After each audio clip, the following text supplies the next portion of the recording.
Moins 60 kilos, la vérité sur la perte de poids de Laurent Ournac. Votre fiancé. Passer de 143 kilos à 80 kilos en l'espace de quelques mois, c'est l'histoire de Laurent Ournac. Imaginez, vous êtes sous le feu des projecteurs, adoré par des millions de téléspectateurs, mais derrière les caméras, un combat invisible se joue. Un combat contre votre propre corps. Laurent Ournac, l'un des visages les plus connus de la télévision française, a perdu plus de 60 kilos. Mais à quel prix ? Pas du tout mon type d'homme, je le trouve trop gros. Déjà le corps m'attire pas, mais alors le visage...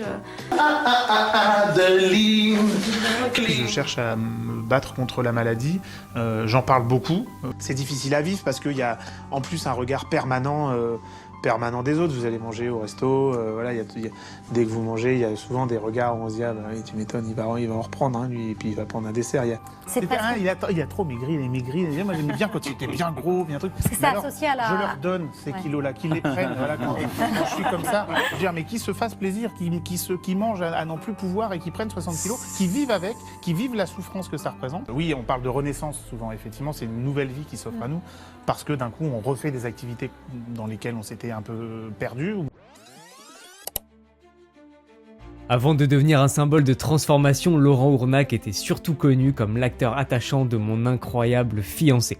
Et je m'en rappelle, j'étais jeune à l'époque, je devais avoir une dizaine d'années, et cette émission, même si j'avais pas le droit de la regarder, nous a tous marqués. Mon nom de famille, c'est Fortin. T'es fier d'être un Fortin, tape dans tes mains.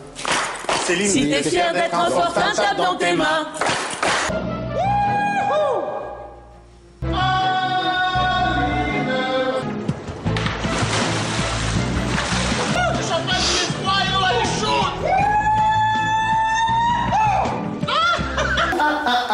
Adeline, que fais-tu derrière ton rideau?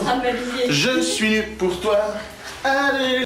C'est un rôle qui l'a propulsé au rang de star, mais qui l'a aussi enfermé dans une image bien précise, celle du bon vivant, du mec un peu rigolo, un peu rondouillard, et ça, il l'a longtemps assumé. Parce que finalement, j'ai commencé l'incroyable fiancé parce qu'on cherchait avant tout un comédien obèse. Mais derrière ce sourire, il y avait une autre réalité. Laurent pesait 143 kilos et son corps commençait à lui envoyer des signaux d'alerte. Parce que oui, quand on pèse 143 kilos, ce n'est pas une partie de plaisir et c'est un vrai enjeu pour l'autonomie, le quotidien, mais surtout la santé.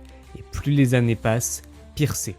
Puis un jour, il a eu un déclic. Le déclic, c'était pas seulement une question d'image ou de carrière, c'était avant tout une question de santé. Il savait qu'il devait agir, mais comment perdre autant de poids? Par où commencer? Vous aviez tenté des régimes normaux Ah oui, j'ai tout l'opération tenté. Oui, j'ai tout tenté. C'est l'opération de la dernière chance, généralement. On le prend un peu comme ça, en disant c'est l'opération de la dernière chance. Après, effectivement, c'est-à-dire que le régime dans la notion de privation, aujourd'hui, c'est terrible. Quand on a 60 kilos de trop, on se dit mais donc je vais passer ma vie à me priver tout le temps. Laurent avait déjà essayé des dizaines de régimes sans succès. Et peut-être que toi aussi aujourd'hui tu connais le même schéma. À chaque fois, il perdait quelques kilos, puis il reprenait tout derrière, avec même parfois quelques kilos en bonus. Et si cette fois c'était encore un échec? Et si il n'arrivait pas à tenir? C'était la peur, cette peur qui le freinait jusqu'à ce qu'il rencontre une solution.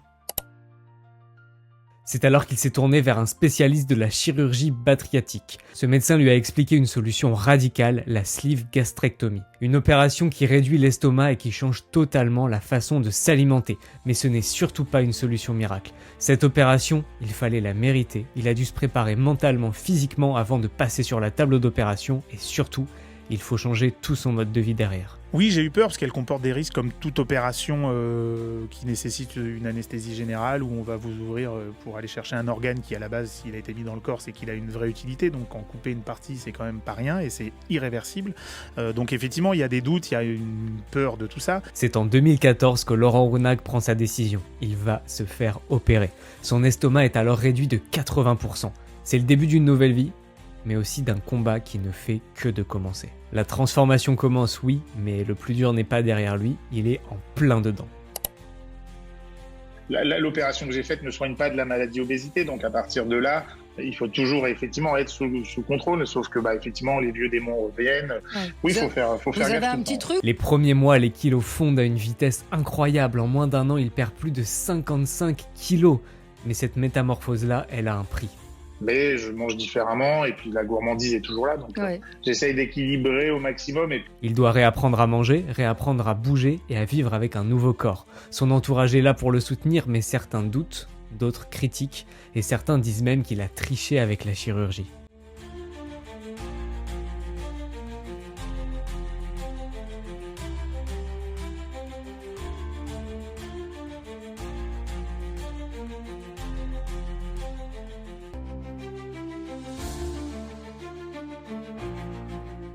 Mais il tient bon et il comprend que la chirurgie n'était qu'un outil. La vraie transformation, elle est mentale.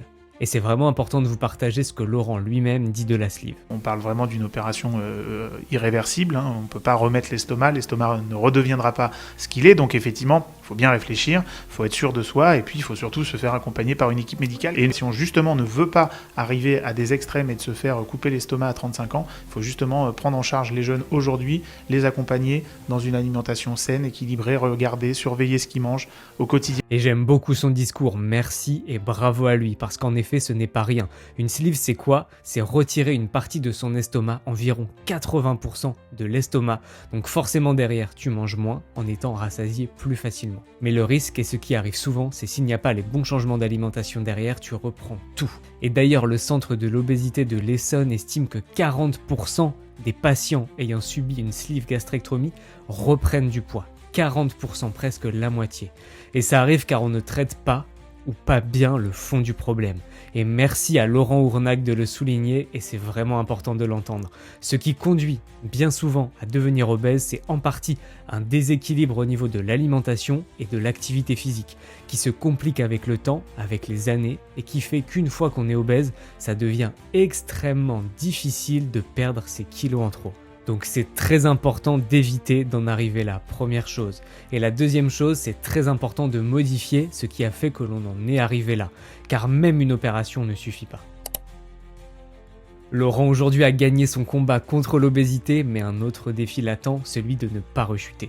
Après une perte de poids aussi spectaculaire, le risque de reprendre est énorme. Il doit avant tout se créer une nouvelle hygiène de vie durable, où le sport devient un allié et l'alimentation un équilibre. Et surtout, il doit accepter une nouvelle image de lui-même. Et d'ailleurs, il m'a semblé entendre dans différentes interviews qu'il a passé par des phases où il a repris du poids, où il en a reperdu, et que ce n'est pas facile à vivre. Là, je suis dans la phase où j'ai plutôt tendance à remonter vers le haut.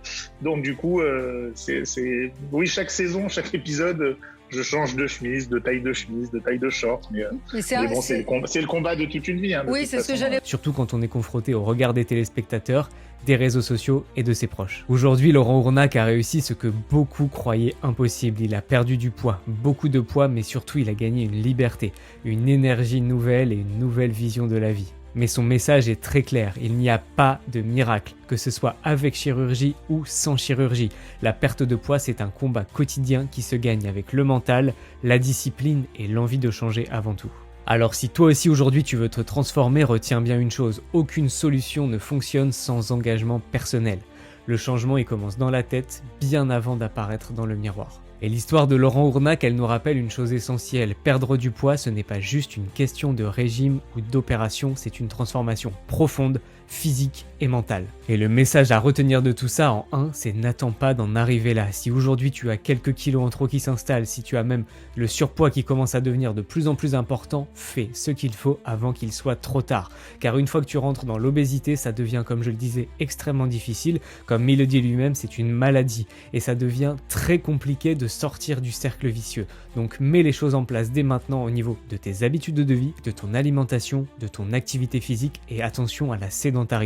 Et deuxièmement, si aujourd'hui tu es en situation d'obésité, commence d'abord par changer ton mode de vie. Et si ça ne suffit pas, et si tu vois que tu dois passer par la case opération, il faudra de toute façon derrière que tu changes ton mode de vie pour ne pas reprendre. Donc essaie d'abord par toi-même, peut-être que ça va marcher pour toi, peut-être que tu vas réussir à perdre tes premiers kilos, peut-être même beaucoup de kilos, mais surtout entoure-toi bien de personnes qui vont t'aider et de professionnels, que ce soit des coachs qualifiés ou alors des professionnels de santé et des médecins spécialisés. Aujourd'hui, les facteurs de l'obésité, on les connaît. En 1, c'est les facteurs alimentaires et comportementaux. La surconsommation calorique, le fait d'avoir une alimentation trop riche en sucre. en graisse et en aliments ultra transformés. En 2, il y a tous les facteurs liés au mode de vie. La sédentarité, un manque d'activité physique qui va réduire les dépenses énergétiques et favoriser le stockage des graisses. Le temps d'écran excessif, la télé, les jeux vidéo, le travail assis qui va avoir tendance à diminuer ton activité physique et augmenter ton grignotage. Le manque de sommeil qui va favoriser la production de ghrelin, l'hormone de la faim, mais qui va diminuer la leptine, l'hormone de la satiété. Et ce combo-là, il est fatal. En 3, il y a tous les facteurs biologiques et hormonaux, la génétique et les prédispositions familiales. Certaines personnes vont avoir un métabolisme plus lent et une prédisposition à stocker plus de graisse. Et les dérèglements hormonaux, l'hyperthyroïdie, le syndrome des ovaires polykystiques, l'insulinorésistance, tout ça, ça va favoriser également la prise de poids. Et enfin, il y a le stress chronique. Si tu as beaucoup de stress, ça va augmenter ton cortisol qui va favoriser le stockage de graisse et notamment le stockage de graisse au niveau de l'abdomen, au niveau du ventre. Et attention à ne pas se cacher derrière des excuses parce que oui, les facteurs biologiques et hormonaux existent, mais en 1, déjà ils sont plutôt rares et en 2, ce facteur seul ne suffit pas. C'est bien souvent qu'il y a une combinaison de ces facteurs.